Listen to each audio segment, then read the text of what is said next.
if you know personally about him, what he did in Pakistan, you shouldn't be here even if it's your duty.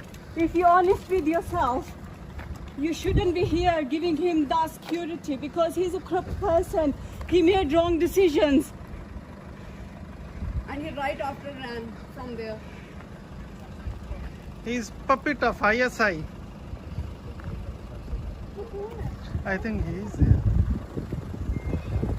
ये इंसाफ का नंबरदार आपने कैसे ये फैसला कर लिया मुझे मेरी बात सुने आपने कैसे मुझे दिलावर साहब आपकी बात है I'm just asking the question sir कैसे अपने How much money did you take? कैसे अपने मुल्क बेचा sir How did you do that? Corrupt leader. कैसे Don't गुजारा touch me.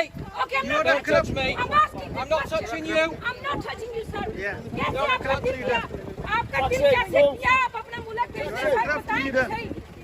तो सही दिलावर साहब बताएं कैसे अपना मुल्क बेच दिया You will not find peace.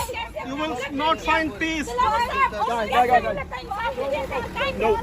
Don't touch me. Don't touch me. Corrupt, corrupt, corrupt, corrupt.